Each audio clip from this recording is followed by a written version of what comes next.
Yeah, it's Destination Newry. It is the morning programme. I'm Rowan Hand. This is Peter Maxwell from the Newry and Portadown branch of the Inland Waterways Association of Ireland. You're welcome. Oh, thanks, Rowan. Always good to be here. Well, it's good to hear the word of what's happening out there on the canal. And excited, the weather continues to be good for us. You had the necessary rain to put the water into the canal. Yes. Are people starting to trickle onto the surface? We were a bit concerned. There seemed to be nothing happening for the first week, and then a fellow called James McAvoy from around the Bound Bridge area posted on Facebook that he'd been out with two friends canoeing along the canal. And because that's what we want other people to be using this facility. Yeah. It's not for our members specifically or anything like that. So that was great. And then somebody else has posted during the week that they've been out on the canal with the canoes as well, and other people are saying, "Oh, so it's open. Yes, we can get there." But what we are going to organise for Saturday week, the 27th. 27th. The 27th at Scarva Village. Scarva Village. In the centre of Scarva. I don't know what you call it, a canoeathon or something. A canoeathon is good. A gathering of canoes. So anybody who has a canoe, a coracle, a currach, a small boat, now you'll only be able to paddle. No oars still. It's not wide. Well, if you had little tiny oars, you might be all right. But you can paddle a boat, and it'll be. The idea is to get as many boats as we can onto it on one day. 27th, yes. Saturday the 27th. Now, we were testing it on Monday with Eamon Burke and his Canadian canoe. Yes. And we got from the middle of Scarva right down to Campbell's Lock. Distance? About 3/4 of a mile. And then we came back up to Scarva and went up the other way, just over a mile. Yeah. So we've got near enough 2 miles of the canal, navigable by canoes, and the centre of Scarva has just been transformed. It has a 12-foot wide canal through the middle of it, not a little trickle of water.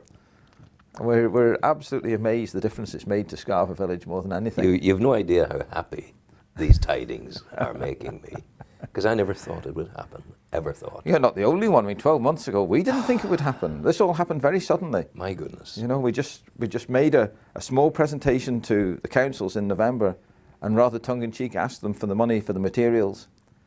And I was actually rather flabbergasted. They turned around and said, "Yes, you can have it." And I thought, "Oh, but we're actually very busy for the next few months anyway. But we better get it stuck into these gates and get them in." There were some rogues recently, perhaps, who did some damage to the stonework at one of the lock chambers. Yes, at Points Pass Village, we're working at the top end, putting the gates in, getting it all sorted out. And at the bottom end, there was a stone, one of the top stones, the capping stones, was a tiny bit loose. But they decided it'd be good fun to throw it into the bottom of the lock chamber. I mean, it's, why would you do that? You know, I mean, it wasn't even water. You couldn't even see it splash.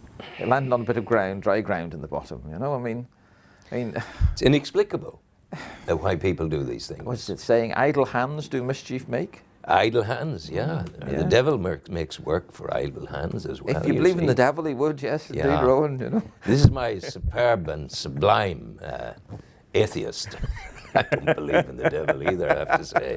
And if there is a God, I think sometimes he goes on holiday and closes his eyes and looks the other way. But looking the other way, you guys did not do on the canal, because as a group of people, the Newry and Portadown branch, you are an exemplar of how it should be done, and you're seen as that by Dublin headquarters. Oh yes, by our own association. I mean, it's brilliant. But I mean, they're not the important people in this. No. They are ourselves. Yeah. Excuse me. But it's more we want to be seen by the councils. Yes. And sorry, but please go. Yeah. But if you have the approval, the admiration of and the support of a national body, oh yes, when you come to the councils along the canal, you have a credential there. We have a credential. We have a background of knowledge in the whole association.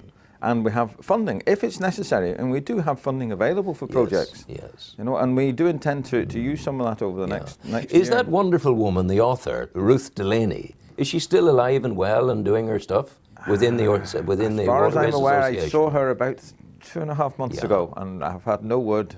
Yeah, since. She's an icon of canal mythology and authorship. She loves canals. And one of the first documentaries ever I did on RTE, I was only a young man, and my child Anne-Marie, who's now 48 years of age, she was a little girl playing the violin.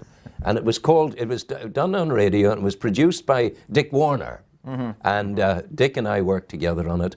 and it was called Pilots, Lighters and Horse-Drawn Ships. Poetic license in there for it. And Anne-Marie bridged the segments with the Star of the County Down and stuff like that. So you can understand why, if this canal has been in my DNA since my father took me onto the deck of the Oak and the Olive in the Basin when I was a boy of that size, and we jumped down onto the deck and heard the resounding bong and the bells across the basin on a Sunday morning. You can imagine my delight that you guys have, and girls, have established yourselves so successfully. Oh yes, we're very proud ourselves of what we've accomplished over the last few years. And the Queen and Prince Philip were talking about you at dinner one evening, and they said, "These fellows in Newry, we'll get them over and give them an award." What was that about? I think they've said these chaps in Newry, not fellows. Yeah, fellows, yes. So tell me about that wonderful award that you folk got in the branch. Yes, we've been been given the Queen's Award for Voluntary Service, which is the highest award any voluntary group can get. Yeah. It's the equivalent of an MBE. Yeah. And the award ceremony itself is in Armagh on the 9th of July. Wonderful. That's when we actually get it. Yeah. Now we're only told we've got it. It's in the London Gazette. In the London Gazette. Yeah. Oh yes. I tell you. Yes, indeed. But we're so pleased indeed. Now the summer beckons, of course, and you've been through the hard times of winter. Now the new season is with us, and what's going to happen? Oh, what do you think? Hogweed. Hogweed. Oh, now, yes. we are getting on top of it in Newry. There's absolutely no... And the canal area, yes. The area that we're concentrating on. We don't have the facilities or the manpower to cope with the whole of Newry. Yeah. I mean, it's a disaster. Hogweed is... And for people who don't know, hogweed is the large plant with the big leaves that if you let it flower, has a big white domed cap of flowers on it. The problem with it is the sap from it, if you get it on your skin, it causes blisters in sunlight. Yeah. And it can recur for the rest of your life if you have the wrong sort of skin. It actually gets into the DNA of the skin cells and affects them and makes them totally no resistance to sunlight. My goodness. Now it'll last for at least 3 weeks. But quite often people from Newry will go on their holidays to Spain. After having this stuff on them as a child, you don't put sunblock on part of your hand or something. And you wonder why it comes out in a blister so quickly, and that's because you got hogweed on it years and years ago. Yeah. Well, you people are putting yourselves in harm's way in your attack on the hogweed. Oh well, now we're all decked out. You need the steel toe cap. Well, it's not the need to be steel toe cap for the hogweed. Yeah. But and the big white suits, rubber gloves. Steel toe caps would be very, very good for dealing with the fellows who throw capping stones into the canal. I was thinking about that. Funny enough, just as you started, I thought, I know what he's going to say here. Yes, there might be little issues. We need to behave ourselves. It depends if anyone sees you or not. That's really the only issue that's involved. So hogweed, look out, you're going to do it. I remember in the sporting field of years ago in the Abbey in Newry on the sports day, and in just the field itself, McCann's Bakery of those days backed onto the field, and there was a half an acre or maybe more of hogweed down at the bottom, reaching out into the place. Goodness gracious. The cycle of life is different in summertime on the canal. I'll just say on the hogweed for a bit. We're going out this Saturday with the Ring of Gullion era of outstanding natural beauty. Their volunteers and their organisers to sort of inculcate them into invasive species eradication. Now, I think they haven't got a big problem with hogweed down there. It's mainly rhododendron and stuff like that. Yeah. But the spraying principles are the same. Yeah. But I'm just saying earlier that we have all these suits on, and people think that's for the spray. They think we're spraying with a harmful chemical. No. We're not. The chemical doesn't even have a skull and crossbones on the bottle, even when it's concentrated. It is to protect the users from the hogweed. Wow. Because you've got to be so careful even taking the protective clothing off, because if you have sap on the outside of your gloves, that is still active. And if you take your gloves off and then pick up the dirty gloves, you'll get it on your hands and you're away again. But so anyway, that's the hogweed, but it is a major problem. Yeah. It'll take us in the region of 250 to 300 man hours to spray it again this year. It's no wonder you got the Queen's Award for volunteering. I tell you, it's amazing. So talk to me about the life cycle of summer on the canal. Life cycle of summer? You Paint mean me a it rains picture sometimes? of what we see and what the fauna are doing. Apart from the hogweed. Yes, yes. Well, on our Facebook page we have a swan with 8 cygnets shown on it there. Unfortunately, on Monday, by the time Monday came around, there were only 7 cygnets. But I mean, I suppose other creatures have to live as well. Yeah, yeah. You know, and, I heard in the middle of the night, and I opened the window and roared like a madman out the window onto the fields. I heard there was a cat being done to death. Oh right. It wasn't any kind of procreative activity. Right. I just knew that this kitten, had been caught in the jaws of some other creature, and it was quite horrific. But my roar out the window caused the fox or whatever to stop momentarily, and the wee thing got away. I believe. Oh, did it? Oh, right. And I believe it's the same one that took refuge in the engine of my car about a week ago. Oh, right. And now every morning I have to assiduously check lift the bonnet and look in to make sure it's not arresting. Yes, indeed. You know, yes, it can be very messy. There was the most awful thing happened once on the Warren Point Road. I'm driving to Warren Point, and I see it going to happen. There's 2 lanes of traffic, and there's a lot of traffic coming, and we didn't have the opportunity to slow down. The thing was moving along, and ahead of me I saw the duck. Oh. With a string of ducklings behind walk. I said, it's going to happen, it's going to happen, it's going to happen. And it did happen. They were cleaned on the Warren Point dual carriageway. Oh dear, dear, dear. And I actually, I got to thinking, and maybe life, we're much too fast in what we do. Much to be said for slowing it a bit, so that if a duckling, a dog, or a child walks out onto the road, we're in a position to do something about it. Yes, indeed. So be said.